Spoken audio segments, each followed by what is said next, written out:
Steal my iPod, beep your laptop. A story from 2007. I posted this on Petty Revenge, but after thinking about it, it actually may be better suited here.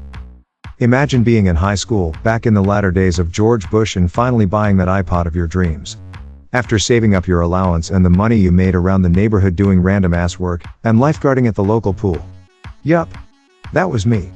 And I was that douchebag 14-year-old who would make sure you knew I had one of the better iPods, one that could play video. It was the latest Nano if I remember right. Simpler times. But every story needs an antagonist. My sister happened to find that role many times. We are very close now, but back then, it wasn't so rosy. She was a teenager as well and spent most of those years resenting me. If I had something nice, beep you for having that. I was quite protective of my precious iPod. She raised quite the beep when my parents refused to buy her one. Your brother saved his money, we didn't pay for it. We are not stopping you from buying one too if you save your money. That was their attitude toward any luxury that us kids wanted, even up to that time when buying a first car was on the table. We each had to buy our own. It built character and taught responsibility.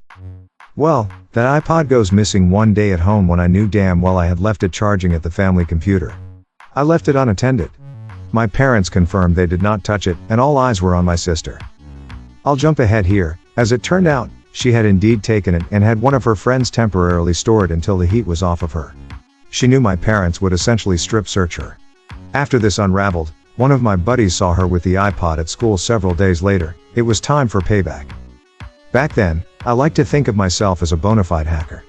That's right, I knew all about batch files and how to open command prompt. Don't beep cross me. You have no idea what I'm capable of.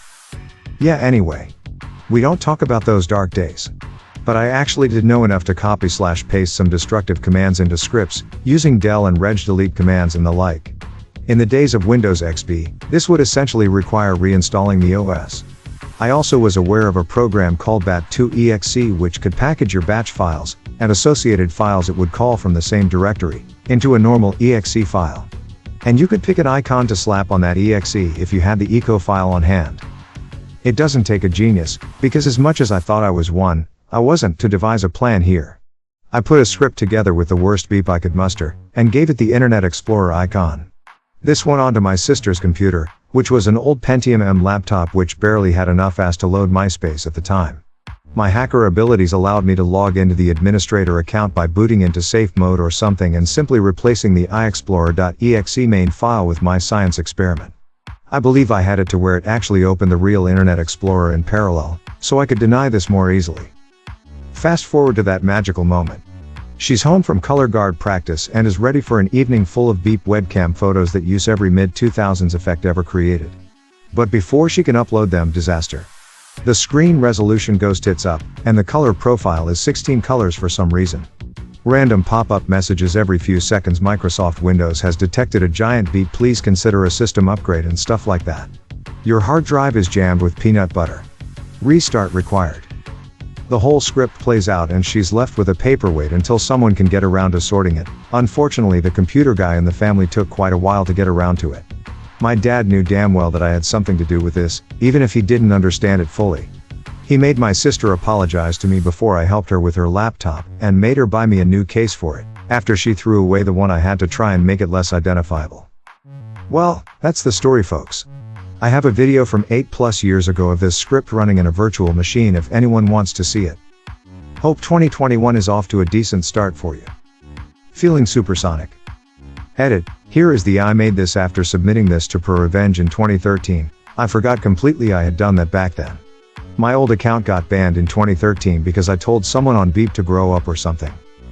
This version used the Chrome icon and I remember tweaking it a little so it would execute most of the payload on reboot. I had uploaded it at one point after some people requested a copy. I can try to find it, but I am almost certain it was on the external hard drive that died after I dropped it years ago. Edit 2. To people asking what happened to the iPod. I got it back after learning from my buddy that she was going to have it on her. She was in a whirl of beep from my very traditional discipline that child parents, in addition to her laptop being a boat anchor for a few weeks.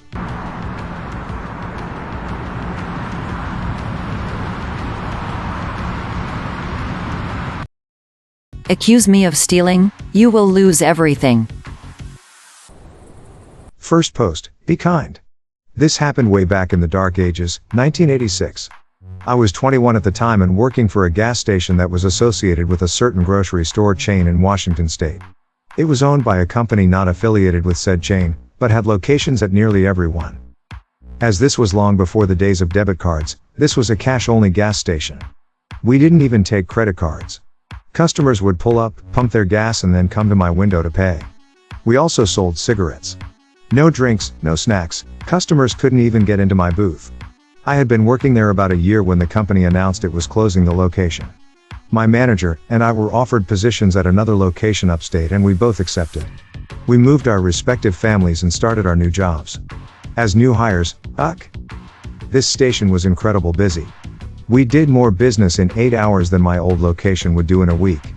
This location also had a different setup. Here you would pull into the station from a single entrance, pump your gas, and then drive forward to a single exit where the Pay Here booth was located.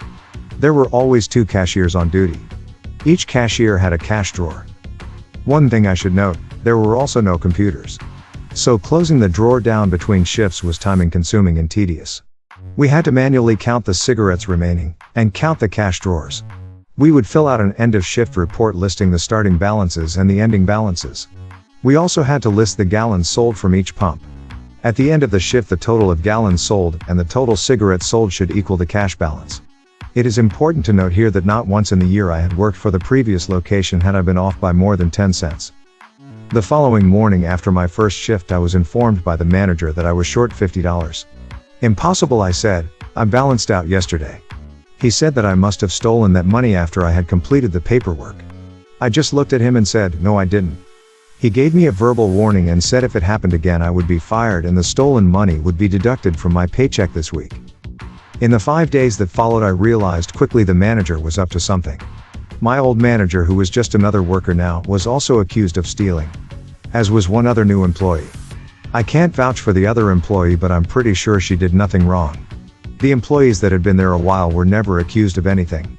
I did some checking and found out this manager was relatively new, had only been there about 6 months, and the other cashiers had been here before him. Only new cashiers were being accused of stealing. And that location had been having stealing problems for about 6 months and the turnover was high with the new employees. I came to work at 6 a.m. on a Monday only to be told I was being fired. For cause. The manager accused me of taking $500 out of my drawer the previous Friday. He said he only discovered it this morning, even though he had worked Saturday and Sunday. I said okay and left. I was pretty angry and instead of going home, I parked in the grocery store parking lot and proceeded to settle in to watch the gas station. I knew that at 9 a.m. sharp, he would take the cash in the safe and make the weekend deposit. At 9 a.m. he left the gas station and headed to the bank. But instead of walking into the bank, he walked into the Indian casino next door. It's not really a casino like we think of today, but more of a betting parlor for the races. It did have slot machines, but no card tables. I think, well, this is interesting.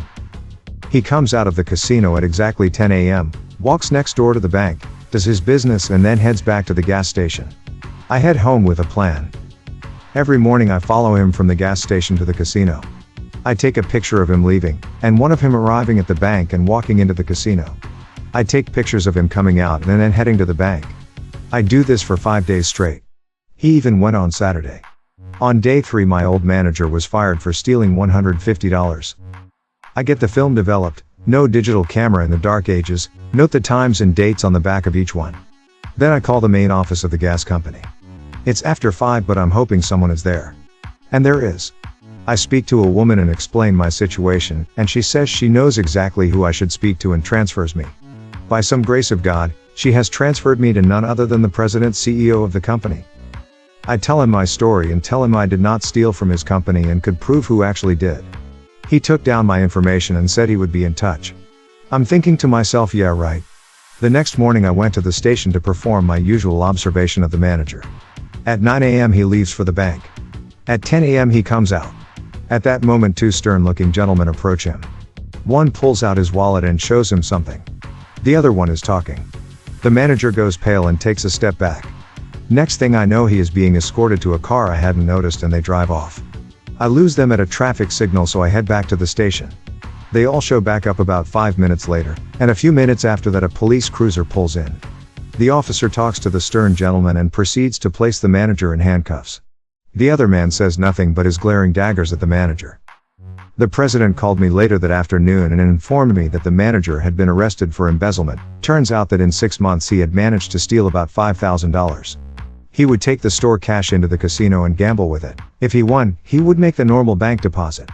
If he lost, he would make the deposit and note in his records that we had been short the previous day. The CEO had already been focusing on that location because of the stealing and high turnover rate, but my information helped them figure out what exactly had been going on. I was thanked and sent a substantial check as a reward. My old manager was offered the manager's job and I was offered my old job back. I declined as I had already found another job that I liked more and paid better. The gambling manager was sentenced to 1 year in jail and ordered to attend counseling for his gambling addiction. His wife divorced him and took their 3 children to California. His house was foreclosed on and he ended up in a homeless shelter. Don't accuse me of stealing. I will get revenge. Update. Thank you for the likes and awards. Update 2, this was my first post and I really didn't expect all the awards. Thank you. May your day be filled with joy and happiness. And please remember to like, share, and subscribe for more quality content every day.